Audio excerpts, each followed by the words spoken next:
আমরা অনেকেই চেনা মন্দিরে তো যাই, কিন্তু কত অজানা মন্দির আছে যা আমাদের আশেপাশেই রয়েছে, তা আমরা অনেকেই জানি না। চলো আজ তোমাদেরকে একটা অজানা মন্দিরে নিয়ে যাই। স্থানীয় মানুষজন এই মন্দিরে আসে, কিন্তু যারা তোমরা অনেক দূরে থাকো তারা অনেকেই মন্দির সম্পর্কে জানো না। এই জন্যই তোমাদের কাছে তুলে ধরার চেষ্টা করলাম। মন্দিরটার নাম মতিলাল শীলের ঠাকুর বাড়ি। এই মন্দিরে আসতে হলে শ্যামবাজার থেকে আসলে বিটি রোড ধরে নামতে হবে রথতলা স্টপেজে, এবং পাশে জগন্নাথ মন্দির আছে, তার উল্টো দিকেই এই মতিলাল শীলের ঠাকুর বাড়ি।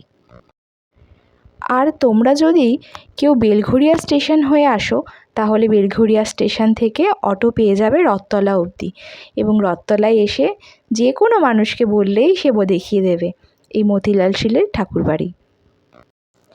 এই মন্দিরে আসতে হলে বিকেল 4টে থেকে 5টার মধ্যেই আসতে হবে, তা না হলে অন্য সময় কিন্তু এই মন্দিরটা বন্ধ থাকে। মন্দিরে ঢুকেই তোমরা চারিপাশে দেখতে পাবে শুধু বাগান, আর যেটা মূল আকর্ষণ সেটা হলো এই মন্দিরের সংলগ্ন একটা জলাশয় রয়েছে, এবং সেখানে নানা রকম মাছ আছে। এই মাছগুলো তোমাদের দেখেই ভালো লাগবে, আর তোমরা হাতে করে যখন খাবারটা দেবে সে মাছগুলো হাতে খাবারগুলো নিয়ে চলে যাবে। একটা আলাদা রকম অনুভূতি, আলাদা রকম পরিবেশ, ভালো লাগবে আশা করি। এই মন্দিরটা যিনি তৈরি করেছিলেন তিনি হলেন মতিলাল শীল। তিনি একজন ব্যবসায়ী ও সমাজসেবী ছিলেন।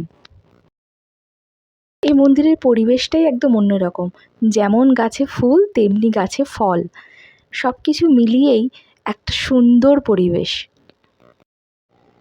তোমরা কখনো বেলঘরিয়া রথতলার দিকে আসলে অবশ্যই এই মন্দিরটা দর্শন করে যেও।